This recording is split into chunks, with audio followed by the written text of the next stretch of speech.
saudara, sebenarnya hari ini saya tadi menyampaikan tentang iman. Ya, bulan ini juga bicara soal bagaimana kita memiliki iman yang memindahkan gunung. Jadi sepanjang hari ini kita belajar, saya berdoa supaya jemaat Tuhan juga tidak hanya mendengar firman Tuhan, tapi benar-benar menjadi pelaku firman Tuhan dan mengalami apa yang firman Tuhan janjikan dalam kehidupan kita. Amin. Dan sore hari ini saya menyampaikan tentang iman yang menembus kemustahilan. Kita buka sama-sama di dalam Yohanes pasal yang ke-6, ayat yang pertama sampai ayat yang ke-15. Yohanes pasal yang ke-6.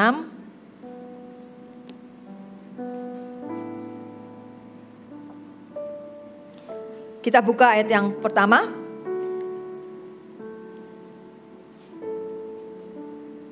Ayat ini sering kali kita baca, tapi hari ini kita mau kembali belajar firman Tuhan. Apa yang Tuhan mau kita lakukan dalam kehidupan kita. Ayat yang pertama.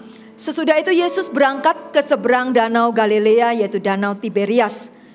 Orang banyak berbondong-bondong mengikuti dia karena mereka melihat mujizat-mujizat penyembuhan yang diadakannya terhadap orang-orang sakit. Dan Yesus naik ke atas gunung dan duduk di situ dengan murid-muridnya. Dan Paskah hari raya orang Yahudi sudah dekat. Ketika Yesus memandang sekelilingnya dan melihat bahwa orang banyak berbondong-bondong datang kepadanya, berkatalah ia kepada Filipus, "Di manakah kita akan membeli roti supaya mereka ini dapat makan?" Hal itu dikatakannya untuk mencobai dia, sebab ia sendiri tahu apa yang hendak dilakukannya. Jawab Filipus kepadanya, "Roti seharga 200 dinar tidak akan cukup untuk mereka ini, sekalipun masing-masing mendapat sepotong kecil saja." Seorang dari murid-muridnya, yaitu Andreas, saudara Simon Petrus, berkata kepadanya, "Di sini ada seorang anak yang mempunyai 5 roti jelai dan 2 ikan.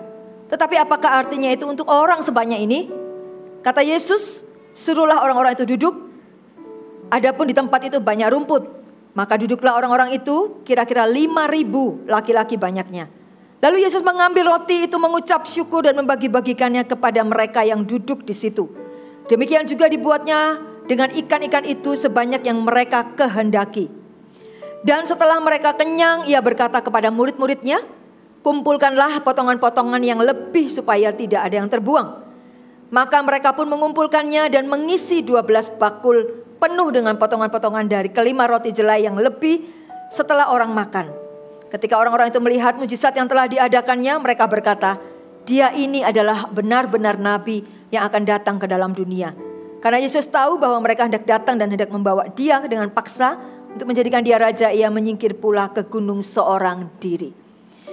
Bapak Ibu Saudara, kita belajar perikop ini tentang mujizat 5 roti dan 2 ikan yang Yesus lakukan. Di ayat yang pertama tadi kita baca Yesus itu kita melihat ada Yesus dalam pelayanan Yesus itu selalu ditandai dengan banyaknya orang berbondong-bondong mengikuti dia. Ya, entah itu motivasinya apa. Mungkin motivasinya adalah supaya mereka dapat kesembuhan karena mereka mendengar Yesus sanggup menyembuhkan. Entahkah mereka itu ingin mengenal Yesus, ya, tahu orangnya seperti apa dan sebagainya. Ada banyak motivasi di dalam hati orang-orang banyak ini, ya, yang mengiringi Yesus. Dan Yesus tidak tertarik dengan itu, saudara. Ya. Ketika Yesus itu naik ke atas gunung, dikatakan di situ dia duduk dengan murid-muridnya. Yesus itu tidak lagi fokusnya ke orang-orang banyak mengikuti dia, karena Yesus tahu ada banyak motivasi di dalam hati mereka yang tidak sungguh-sungguh mencari Tuhan. Mereka hanya mencari pertolongannya saja, nggak salah, tidak salah. Tapi jauh daripada itu, Yesus ingin pribadinya itu yang dicari. Katakan amin. Tadi lagu yang kita nyanyikan, hanya kau yang kusembah. Yesus ini ingin menjadi pribadi yang paling utama di hidup kita. Ya, Yesus ingin tinggal di hati kita. Yesus ingin bersama dengan kita. Ingin menjadi Tuhan dan Raja di dalam hidup kita.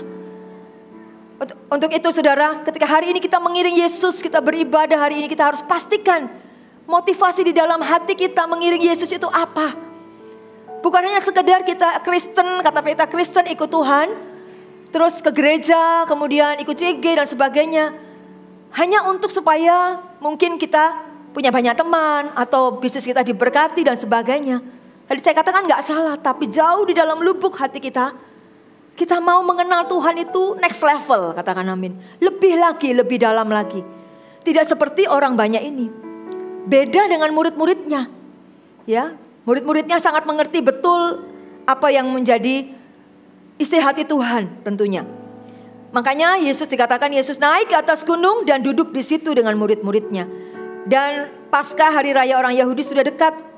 Ketika Yesus melihat dari gunung itu, kemudian dia melihat orang banyak itu berbondong-bondong.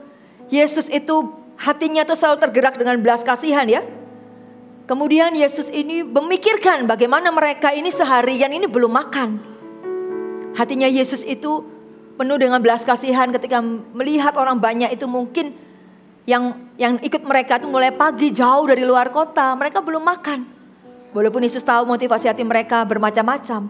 Tapi Yesus juga memikirkan mereka ini perlu makan. Kemudian apa yang Yesus lakukan? Yesus bertanya kepada muridnya. Ya, di kitab Yohanes ini dengan jelas ia berkata kepada Filipus. Kalau di kitab lain itu kepada murid-muridnya, salah satu muridnya.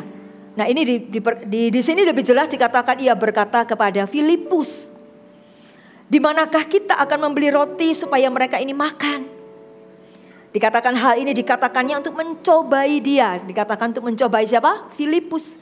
Mencobai, kata mencobai ini ingin menguji apa reaksi dari Filipus. Ya, bukan negatif, tapi Tuhan ingin melihat sikapnya Filipus ini seperti apa. Dikatakan sebab ia sendiri tahu apa yang hendak dilakukannya.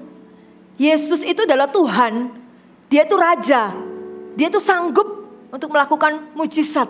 Dan Yesus tahu apa yang akan dilakukannya. Membuat mujizat 5 roti 2 ikan itu bisa kasih makan 5.000 orang bahkan lebih. Yesus tahu.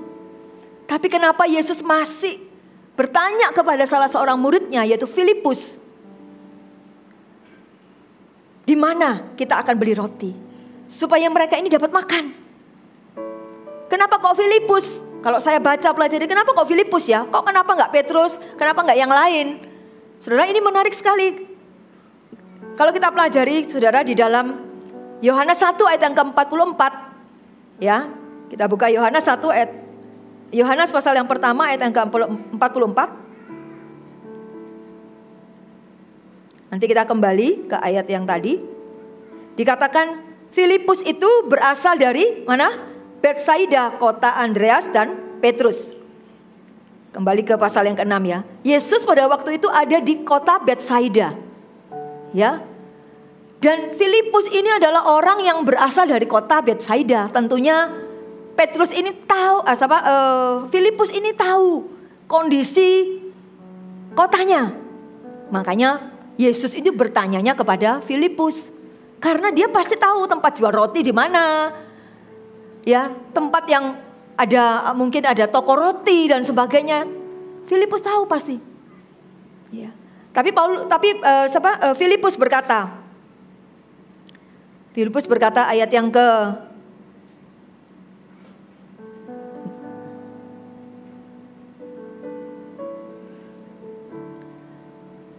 tadi yang Filipus ayat yang ke-7 ya. Jawab Filipus kepadanya, roti seharga 2 dinar itu enggak cukup untuk kasih mereka makan. Ya, beli roti enggak cukup, sekalipun beli rotinya itu beberapa banyak terus kasih makan ribuan itu enggak mungkin. Dikasih kecil-kecil aja enggak mungkin karena itu begitu banyak orang. Nah, saudara, apa yang kita bisa pelajari ini? Kan Yesus sudah ngomong sama Filipus, di manakah kita akan membeli roti supaya mereka ini dapat makan. Kalau Yesus yang ngomong, Bapak Ibu Saudara, di mana kita beli roti supaya kita kasih makan, sesuatu yang mustahil. Kalau itu Yesus yang ngomong, sesuatu yang mustahil itu pasti akan terjadi. Tidak ada yang mustahil bagi Tuhan, katakan amin. Yesus itu berkata itu bukan dia tidak tahu. Dia berbicara dari kemahatauannya, dia tahu dia sanggup untuk memberikan makan 5.000 orang. Yang ada di situ bahkan lebih, belum perempuan dan anak-anak. Yesus tahu kok. Tapi Yesus ingin melatih iman dari muridnya ini. gimana respon hatinya Filipus. Ternyata responnya, gak bisa Tuhan. Roti seharga 2 dinar, dia cuma punya uang 200 dinar. Gak cukup loh Tuhan. Responnya adalah penuh dengan keraguan. Gak mungkin bisa Tuhan. 200 dinar ini gak mungkin cukup kasih mereka makan. Jadi hal yang pertama yang saya pelajari, saudara, Tuhan ini ingin bawa muridnya ini memiliki iman yang menembus kemustahilan. Tuhan ini ingin mengajari kita bagaimana kita punya iman yang tadi pagi saya sampaikan, iman yang walaupun iman yang sepertinya iman yang hari ini bisa menembus kemustahilan, segala sesuatu yang mustahil dalam kehidupan kita. Firman Tuhan berkata tidak ada mustahil buat Tuhan. Kita ini mengalami terobosan, kita mengalami kemenangan, kita mengalami jalan keluar yang ajaib. Kita mengalami hal-hal yang luar biasa di dalam Tuhan. Tuhan ini ingin melatih kita punya iman yang seperti itu. Tapi apa yang menjadi penghalang iman kita ini bisa menembus kemustahilan? Kita belajar dari Filipus ini. Filipus berkata, tidak cukup untuk mereka ini sekalipun masing-masing mendapat kecil saja. Hal yang pertama adalah respon hatinya itu adalah negatif. Respon yang keluar dari Filipus adalah negatif. Perkataannya negatif. Mungkin pikirannya terlebih dahulu negatif. Wah gak mungkin nih. Pikiran dengan perkataan itu akhirnya sama. Oh gak mungkin Tuhan. 200 dinar. Respon yang negatif. Berapa banyak di tempat ini kita hari ini kita menghadapi masalah pergumulan dalam kehidupan kita. Apa yang menjadi respon kita itu menentukan langkah kita berikutnya. Respon hati kita, respon sikap kita, respon perkataan kita itu penting. Karena itu yang menentukan apakah kita bisa untuk menembus kemustahilan itu atau tidak. Ada beberapa tipe orang ketika dia menghadapi suatu persoalan. Ya, ada beberapa tipe orang kalau saya pelajari. Yang pertama itu adalah responnya itu panik dan takut. Ya. Tidak tahu harus berbuat apa, merasa persoalannya itu sangat begitu besar sehingga ia tidak sanggup untuk menghadapinya. Panik duluan, ya, panik duluan, takut duluan, ya. Akhirnya dia nggak tahu apa yang harus dia buat. Ya, mungkin seperti Filipus ini responnya adalah negatif. Mungkin dia panik, waduh, Tuhan ini nggak salah tah? Kok suruh beli roti untuk kasih makan segini banyaknya? Ini sudah sore. Toko gak ada yang buka. Responnya sudah panik duluan. Ini gak mungkin Tuhan. Berapa banyak kita yang seperti itu. Saya seringkali juga seperti itu. Kadangkala, gak sering ya. Kadangkala saya juga punya respon hati yang panik. Hah, kok begini? Gimana ya? Kok gini ya? Ketika panik itu tiba-tiba Roh Kudus ngomong, tenang, tenang, tenang. Kalau kamu panik kamu gak akan bisa menyelesaikan masalahmu. Ya. Jadi tipe orang yang pertama itu adalah panik atau takut. Pikirannya selalu negatif. Gak mungkin bisa. Dan sebagainya. Ya. Biasanya orang yang panik itu memilih untuk lari dari persoalan. Ya sudah jangan saya lah. Saya gak bisa. Yang penting itu yang lain aja. Lebih baik kita menghindar aja. Itu kebiasaan orang yang panik. Tipe orang yang pertama. Kemudian tipe orang yang kedua. Orang yang memiliki ketika dia menghadapi masalah itu responnya adalah membesar-besarkan masalah. Ya, padahal masalahnya itu nggak terlalu besar misalnya. Hal yang mungkin bisa diselesaikan dengan baik-baik, tapi diceritakan membesar-besarkan masalah, menceritakan kepada mungkin teman-temannya yang nggak ada hubungannya mungkin, ya, menceritakan masalah kepada semua orang sekalipun tidak tepat orangnya. Ya. Terkadang hanya untuk menutupi kesalahan dirinya supaya dirinya itu mendapatkan perhatian. Mungkin persoalan yang terjadi itu karena dirinya. Karena tipe orang yang kedua dia adalah membesar-besarkan masalah. Jadi supaya nggak ketahuan kesalahannya dia besar-besarkan gitu kan. Dia cerita kepada orang ini si A, kemudian si B dan sebagainya. Itu tipe yang kedua. Kemudian tipe yang ketiga adalah menghadapi dengan serius ketika ada masalah. Menceritakan masalah, orang yang menghadapi dengan serius, tipe orang ini menceritakan masalah. Kemudian dia tuh cepat untuk menyelesaikan masalahnya. Tetapi jika tidak mengandalkan Tuhan, akan mengambil keputusan yang salah. Orang yang serius ini bisa tenang juga. Dia bisa berpikir dengan baik dan bisa menyelesaikan. Tapi jika orang ini tidak mengandalkan Tuhan, maka keputusan yang diambil itu adalah keputusan yang salah. Tetapi tipe orang yang keempat, yaitu menghadapi setiap persoalan itu dengan tenang. Nah, orang yang seperti ini, tipe orang yang seperti ini yang harusnya kita miliki, ya. Hanya orang yang sungguh-sungguh percaya Yesus yang dapat tenang menghadapi masalahnya. Katakan amin. Kita melihat di dalam Kisah 2 Samuel pasal yang ke-16 ayat yang ke-5 sampai ayat yang ke-4. 2 Samuel pasal yang ke-16.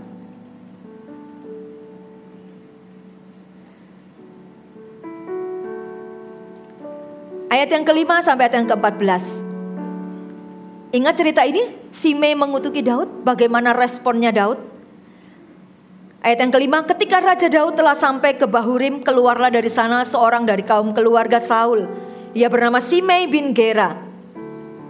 Sambil mendekati raja, ia terus-menerus mengutuk Daud dan semua pegawai raja. Daud dilemparinya dengan batu, walaupun segenap tentara dan semua pahlawan berjalan di kiri kanannya. Beginilah perkataan Simei pada waktu ia mengutuk, enyahlah engkau penumpah darah orang dursila. Tuhan telah membalas kepadamu segala darah keluarga Saul yang kau gantikan menjadi raja. Tuhan telah menyerahkan kedudukan raja kepada anakmu Absalom. Sesungguhnya engkau sekarang dirundung malang karena engkau sendiri seorang penumpah darah. Kemudian lalu berkatalah Abisai anak Seruya kepada raja, mengapa anjing mati ini mengutuki tuanku? Raja, izinkanlah aku menyeberang dan memenggal kepalanya. Tetapi perhatikan respon hati Daud. Respon perkataan Daud. Tetapi kata raja, apakah urusanku dengan kamu hai anak-anak Seruya? Biarlah ia mengutuk.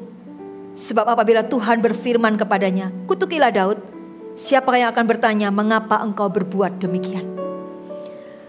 Ini adalah respon hati yang tenang menghadapi masalah dalam kehidupannya. Daud memiliki respon hati yang tenang ketika dia dikutuki oleh Simei.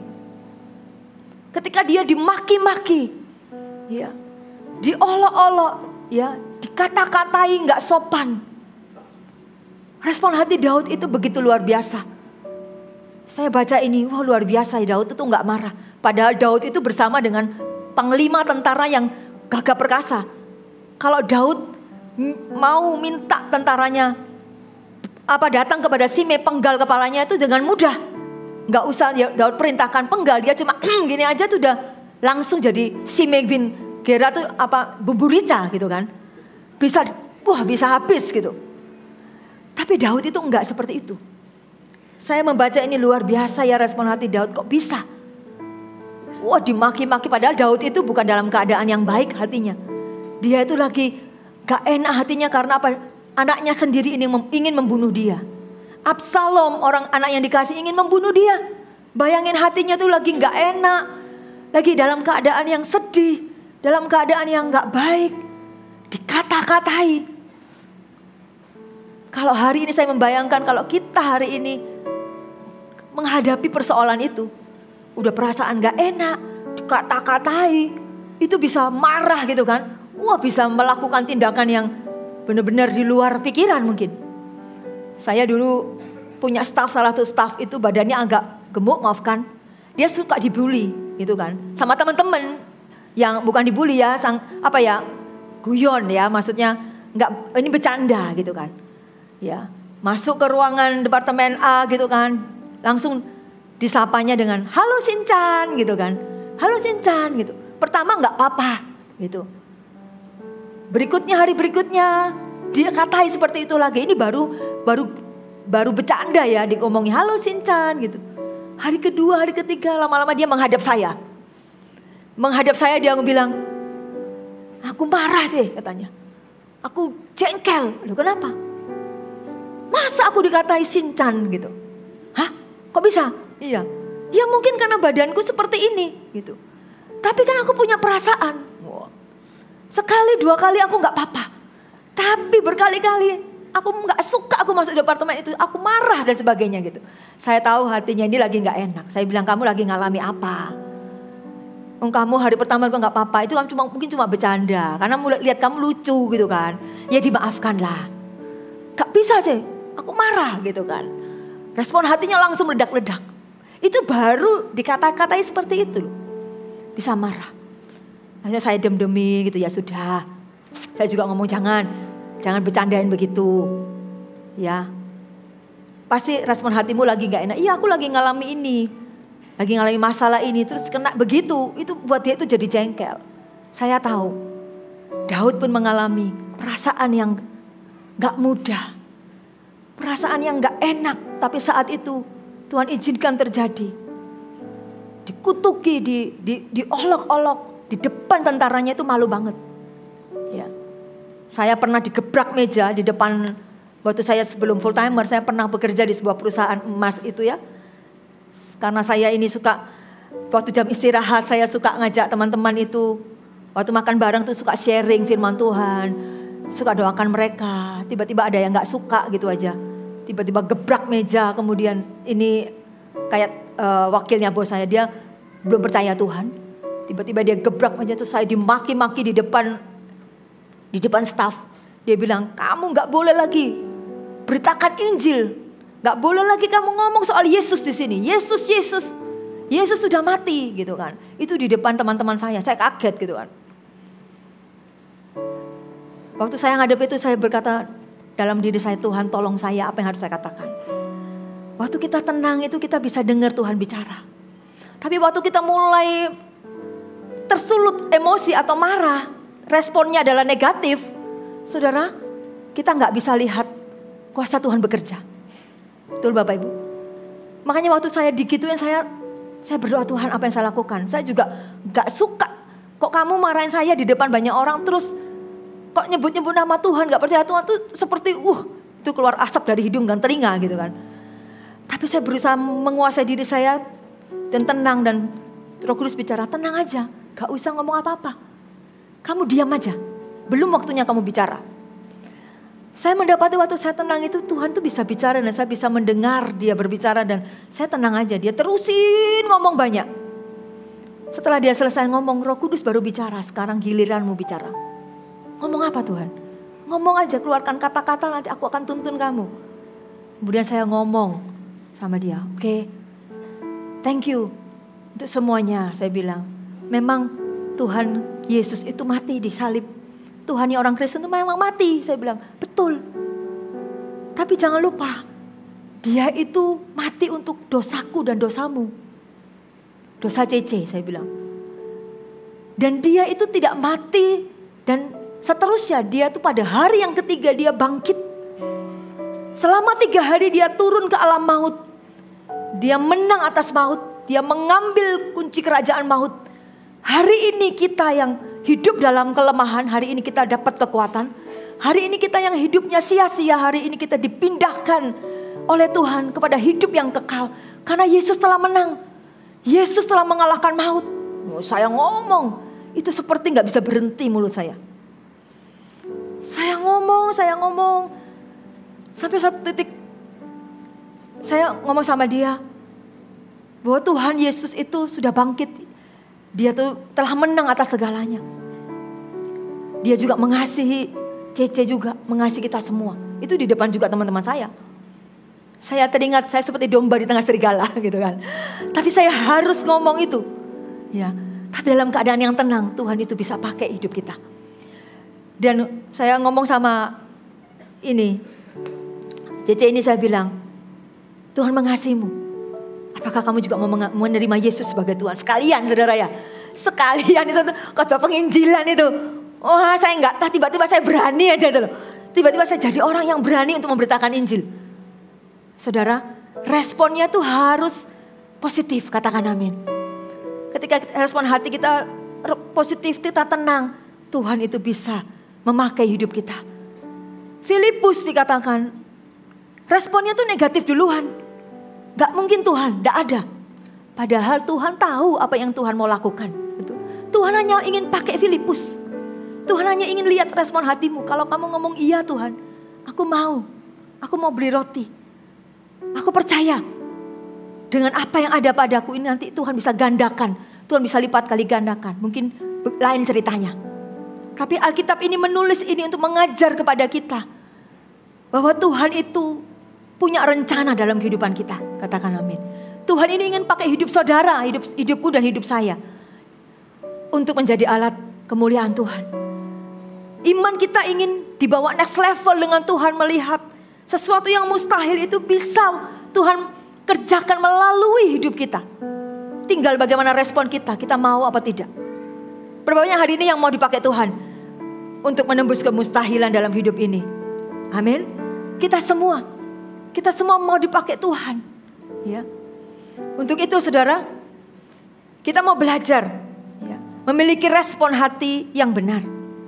Bukan ukuran dan jenis ukuran masalahnya yang kita hadapi, tetapi bagaimana respon hati kita sehingga kita bisa tenang dalam menghadapinya. Masalah itu boleh besar, boleh kecil, ya, itu nggak ada masalah. Bukan ukurannya, bukan ukuran masalahnya, tetapi bagaimana respon hati kita waktu kita menghadapinya.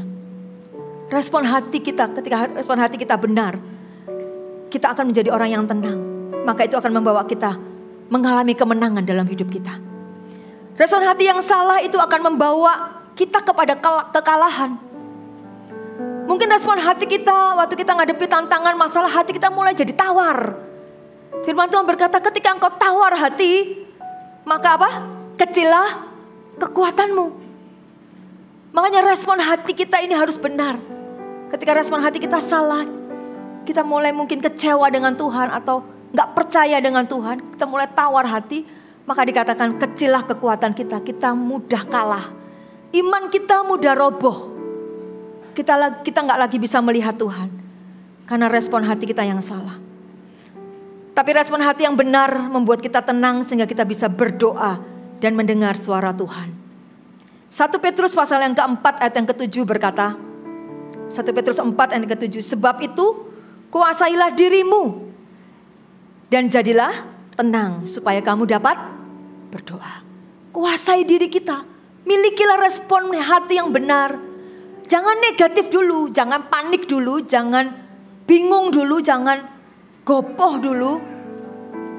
Saudara, tapi berusahalah tenang. Jadilah tenang supaya kamu dapat berdoa.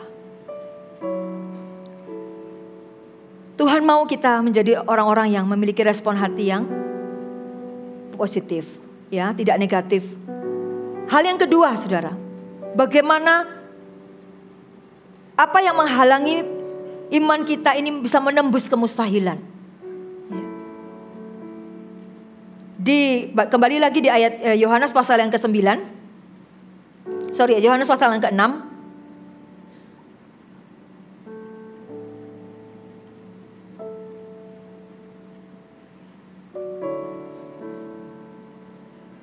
Ayat yang ke-7 tadi, Filipus berkata roti seharga 2 dinar tidak cukup untuk masing-masing ini, sekalipun masing-masing mendapat sepotong kecil saja.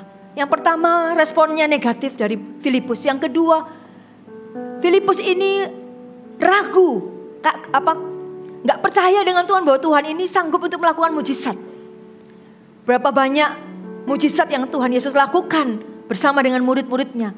Sampai detik itu murid-muridnya masih belum melihat sungguh-sungguh, belum mengenal sungguh-sungguh siapa Yesus yang bersama dengan mereka. Ya, dan Tuhan itu membawa mereka next level imannya sih memang. Ya, dari mujizat yang menyembuhkan orang sakit, ya. Yesus ini mengusir setan dan sebagainya, sampai kepada mujizat 5 roti 2 ikan. Bagi mereka, wah ini spektakuler. Sesuatu yang gak mungkin. Hal yang kedua, saudara, yang menghalangi kita memiliki iman yang menembus kemustahilan itu adalah keraguan dan kebimbangan kita. Katakan keraguan dan kebimbangan. Keraguan dan kebimbangan kita. Yakobus pasal yang ke-1 ayat yang ke-6. Yakobus pasal yang pertama ayat yang ke-6. Firman Tuhan berkata, hendaklah ia memintanya di dalam apa? Iman. Dan sama sekali jangan bimbang. Sebab orang yang bimbang dikatakan sama dengan gelombang laut yang diombang-ambingkan kian kemari oleh angin. Dikatakan kita ini kalau meminta sesuatu itu harus dalam iman. Jangan ragu, ya, jangan bimbang. Sebab orang yang bimbang itu seperti gelombang laut yang tidak pasti, ya, nggak yakin bisa nggak ya, berhasil nggak ya, gitu. Padahal yang ngomong adalah Tuhan, ya. Tuhan sendiri yang ngomong bahwa kita akan kasih makan 5.000 orang ini, orang-orang ini yang ada ini. Tapi mereka masih belum percaya. Keraguan kita ini menghalangi untuk iman kita ini bisa menembus kemustahilan. Keraguan kita membuat kita ini tidak bisa melihat Tuhan. Untuk kita bisa mengalami kemenangan di dalam Tuhan. Contoh di dalam firman Tuhan, murid Tuhan yang lain adalah Petrus. Ya, di dalam Matius pasal yang ke-14 26 sampai 31. Matius pasal yang ke-14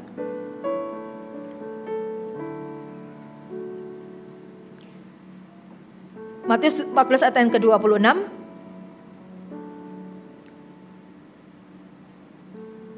Ketika murid-muridnya melihat dia berjalan di atas air, mereka terkejut dan berseru, "Itu hantu!" Lalu berteriak-teriak karena takut. Tetapi segera Yesus berkata kepada mereka, "Tenanglah, aku ini, jangan takut." Lalu Petrus berseru dan menjawab dia, "Tuhan, apabila engkau itu, suruhlah aku datang kepadamu berjalan di atas air." Kata Yesus, "Datanglah." Maka Petrus turun dari perahu dan berjalan di atas air mendapatkan Yesus. Perhatikan ayat yang ke-30, tetapi ketika dirasanya tiupan angin, takutlah ia dan mulai tenggelam, lalu berteriak apa? "Tuhan, tolonglah aku." Saudara, Petrus ini murid-muridnya ketika melihat Yesus berjalan di atas air, ya, mereka ketakutan, mereka berteriak, "Itu hantu." Tapi Yesus berkata, "Ini aku, tenanglah, jangan takut." Setelah itu Petrus berseru kepada Tuhan, "Tuhan, apabila itu engkau, suruh aku datang kepadamu." Wah, berjalan di atas air, saudara. Sesuatu yang luar biasa yang gak pernah orang lakukan. Ada di sini berjalan di atas air? Gak ada yang bisa. Tapi hari itu firman Tuhan mencatat, Petrus itu berjalan di atas air. Yesus yang suruh, datanglah. Yesus yang bilang, kalau Yesus yang bilang, datanglah, maka itu pasti bisa. Katakan amin. Saya sangat percaya setiap firman Tuhan yang Tuhan tulis, yang kita baca, ya, itu pasti akan digenapi dalam hidup kita. Katakan amin. Setiap janji Tuhan itu pasti iya dan amin dalam kehidupan kita. Setiap cerita dalam firman Tuhan, setiap inspirasi dari tokoh-tokoh firman Tuhan itu yang kita pelajari, itu bisa kita bisa alami dalam kehidupan kita. Mujizat demi mujizat pun. Karena itu Tuhan yang berkata-kata, firman Tuhan itu adalah perkataan Tuhan sendiri. Maka kalau kita percaya, maka itu akan terjadi.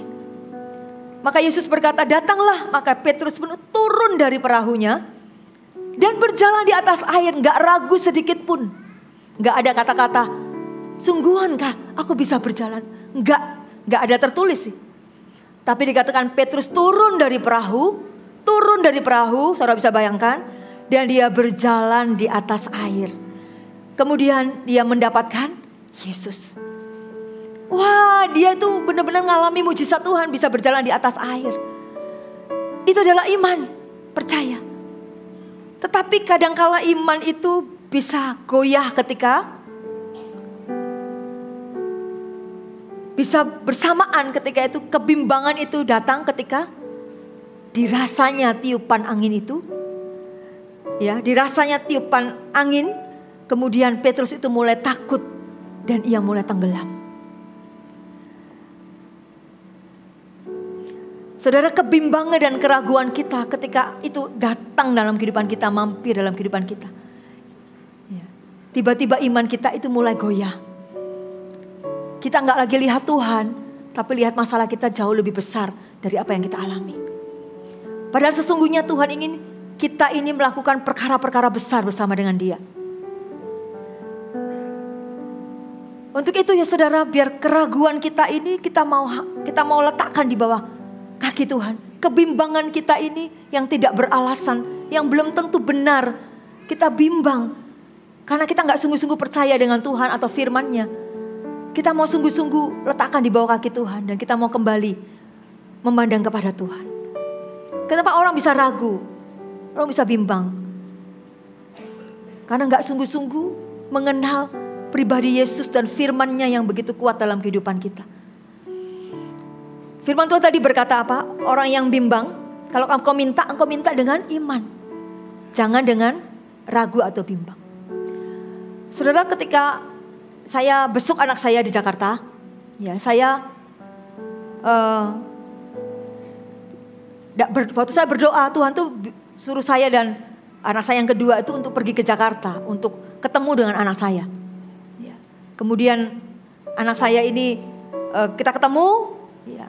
Kemudian kita makan siang, kemudian saya berbincang-bincang dengan dia makan, kemudian saya tanya, gimana kabarmu? Baik, semuanya, kuliah gimana? Oh baik, dan sebagainya. Tapi saya lihat wajahnya itu gak semangat, ya. Makannya itu kurang semangat. Makannya itu kayak lemes gitu. Seorang mama tuh pasti tahu ya kondisi anaknya, maksudnya ketika anaknya itu ngalami sesuatu, wajahnya tuh kelihatan, mamanya tuh pasti tahu. Saya bilang, kamu ngalami sesuatu pasti, makanmu gak semangat. Ayo cerita, ada apa? Oh gak apa-apa kok. Gak apa-apa, cerita aja. Terus akhirnya dia cerita bahwa dia itu sedang mengalami masa untuk nunggu dosennya untuk ACC, tugasnya untuk ujiannya, supaya ketika ini di ACC dia bisa melanjutkan ujian berikutnya. Dan sudah 1 minggu itu dosennya itu tidak menjawab, tidak membuka line-nya, tidak membuka email, pokoknya tidak ada jawaban 1 minggu. Padahal deadline-nya itu adalah hari itu, ya jam 5 sore. Waktu makan itu sekitar jam 3:30. Dia bingung, dia gelisah, dia panik, gimana ya? Aku nanti pasti dapat nilai 0 ini. Kalau sampai hari ini dosennya nggak kasih saya ACC, saya nggak bisa lanjutin, saya pasti dapat 0. Nah, aku itu sedih banget, dia bilang gitu. Dan aku sudah berjuang. Waktu kemarin salah saya revisi lagi katanya. Sekarang yang revisi terakhir belum dilihat. Gimana kalau hari ini dosennya nggak ACC, terus saya nggak bisa lanjutin. Hari ini deadline terakhir. Oh, saya baru tahu kenapa Tuhan suruh saya datang ke situ, supaya saya menguatkan anak saya. Saya ngomong sama anak saya, oke, sekarang kamu percaya nggak sama Tuhan? Bahwa Tuhan tuh sanggup menolong kamu di detik-detik terakhir. Tidak ada yang mustahil buat Tuhan, kamu percaya nggak? Anak saya percaya, ya percaya sih. Tapi sudah kurang 1 jam lagi. Dia bilang, ya udah, gak apa-apa, kita berdoa aja. Kita serahkan sama Tuhan. Tapi satu hal, kamu gak boleh ragu. Kamu gak boleh bimbang. Kamu harus percaya bahwa Tuhan itu sanggup tolong kamu. Ya, aku percaya. Saya doakan anak saya. Waktu kita makan itu saya doakan dia. Saya berkata, Tuhan tolong. Tunjukkan jalanmu. Kasih sama dosennya itu hati untuk buka email atau line. Dan supaya anak saya ini bisa dapat nilainya dan tahu bisa terusin apa enggak gitu kan. Hari ini Tuhan deadline terakhir, minta Tuhan buka jalan. Saudara, ketika selesai kita berdoa, amin, saudara, kita pulang ke kos anak saya waktu itu. Perjalanan dari tempat kita makan agak jauh, sekitar 45 menit. Di sepanjang perjalanan itu saya berbahasa roh. Saya berdoa sama Tuhan, Tuhan kasih mujizat buat anak saya. Saya sedang mengajar anak saya untuk beriman sama Tuhan, untuk enggak ragu, enggak bimbang, untuk percaya sama Tuhan. Tuhan ajari anak saya untuk memiliki iman yang menembus kemustahilan, yang hari ini mungkin dia berkata, aku enggak tahu harus bagaimana. Tapi aku mau minta Tuhan ajar anak saya untuk dia percaya sama Tuhan. Oke? Sampai di kos kurang 15 menit, saudara. Jam 5 kurang 15 menit sampai di kos. Taruh barang-barang semuanya, kita duduk. Dia liatin emailnya, enggak ada tanda-tanda. Dia lihat lainnya, tidak ada tanda-tanda. Waktu berjalan terus, kurang 10 menit. Wah, tambah deg-degan. Mamanya juga deg-degan loh saudara. Saya yang berdoa, Tuhan tolong Tuhan. Tapi saya berusaha tetap kelihatan tenang gitu kan. Tapi dalam hati saya berdoa, Tuhan tolong Tuhan. Aku percaya. Bahkan kurang 1 menit pun Tuhan. Tuhan pasti bisa buka jalan. Buat mujizat ya Tuhan. Mohon belas kasihan-Mu ya Tuhan. Saudara, ketika itu kurang 5 menit. Jam 5 kurang 5 menit. Tiba-tiba ada tanda di line. Ting gitu. Tiba-tiba anak saya kaget. Mama ada line, ada tanda di line dari dosen saya. Oh ya, saya kaget. Oh ya, coba kamu buka. Itu pasti dosennya akan ACC tugasmu. Dan dia akan bilang bahwa kamu bisa melanjutkan ujianmu. Perkataan saya penuh iman gitu kan. Walaupun saya tidak tahu apa yang dosennya nanti akan katakan. Tapi saya percaya dulu sebelum melihat gitu kan. Saya percaya saja. Kemudian dia buka. Dia buka dan betul puji Tuhan dari dosennya. Dan dosennya bilang, oke, tugas ini saya ACC. Dan Anda bisa lanjut ke ujian berikutnya. Langsung saudara begitu baca itu saudara. Langsung dia merebah, jatuh ke tanah. Maksudnya merebahkan dirinya ke ranjang. Langsung dia puji Tuhan. Kurang 5 menit. Saya mau berkata ketika kita tidak ragu, tidak bimbang. Bagi Tuhan waktu yang bagi kita sangat mepet. Sepertinya tidak mungkin. Bagi Tuhan tidak ada yang mustahil. Amin. Berikan tepuk tangan buat Tuhan. Kurang 5 menit bagi Tuhan itu. Dia masih bisa lakukan mujizat. Bagi kita sangat terlambat ini. Bagi kita sangat terlambat. Tapi bagi Tuhan tidak ada yang terlambat. Waktu Tuhan itu selalu tepat. Makanya jangan ragu, jangan bimbang. Tenang aja menghadapi masalah ini. Masalah hidupmu. Tuhan bersama dengan kita adalah Tuhan yang menembus kemustahilan. Katakan amin. Hal yang terakhir saudara, hal yang ketiga. Bagaimana kita, apa yang menjadi penghalang kita memiliki iman yang menembus kemustahilan, yaitu fokus pada keadaan, bukan kepada Yesus. Petrus tadi ketika dia jalan di atas air, ketika fokusnya kepada tiupan angin itu, tiba-tiba dia terasa goyang, kemudian dia tenggelam. Penting sekali kita ini, fokus kita ini bukan kepada apa yang kita lihat, tapi bagaimana kita melihat Tuhan bekerja di dalam kehidupan kita. Matius 6 ayat yang terakhir, Matius 6 ayat yang ke-22 sampai ayat yang ke-23. Dikatakan, mata adalah pelita tubuh, jika matamu baik teranglah seluruh tubuhmu, jika matamu jahat gelaplah seluruh tubuhmu. Jadi jika terang yang ada padamu gelap, betapa gelapnya kegelapan itu. Saudara, apa yang kita lihat itu dengan mata kita. Dikatakan jika mata itu adalah pelita tubuh mata kita. Jika mata kita baik, teranglah seluruh tubuh kita. Ya. Jika apa yang kita lihat itu dengan cara seperti cara Tuhan melihat, ya, maka dikatakan teranglah seluruh tubuh kita. Tapi jika matamu jahat, gelaplah tubuhmu. Jadi jika terang yang ada padamu itu gelap, betapa gelapnya kegelapan itu. Betapa penting apa yang kita lihat ini.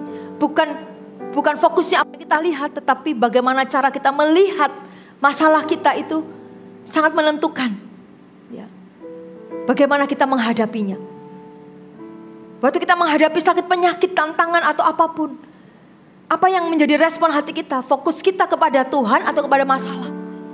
Waktu fokus kita kepada masalah, pasti iman kita gak kuat. Berapa banyak saya pun menghadapinya hari ini. Saya merintis gereja di regional Kalimantan itu banyak. Ya, tidak mudah, harus melewati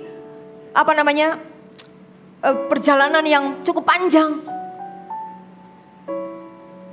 Turun dari pesawat harus 7 jam perjalanan ke kota itu. Turun pesawat harus 5 jam ke kota itu, tidak ada yang langsung, saudara. Ya, ketemu dengan jemaat sana sukacita. Kalau saya hanya melihat fokusnya, aduh jalannya susah. Jalannya ini terjal, penuh dengan tantangan, capek di badan semuanya. Kalau fokusnya hanya apa yang kita lihat saja, enggak fokus kepada apa yang Tuhan tetapkan, visi Tuhan atau kepada apa yang Tuhan mau kerjakan di hidup saya, maka saya tidak akan sampai ke sana. Saya akan mudah lemah dan kita akan mudah patah semangat. Tapi waktu kita fokus kepada Tuhan, kepada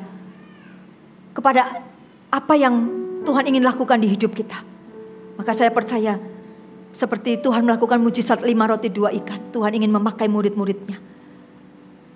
Tuhan itu ingin memakai murid-muridnya. Tuhan ingin pakai saudara dan saya. Fokus kepada Tuhan. Apa yang Anda miliki hari ini, serahkan kepada Tuhan. Dia bisa pakai hidup kita. Asal hari ini kita yang pertama tadi apa? Memiliki respon hati yang benar, tidak negatif.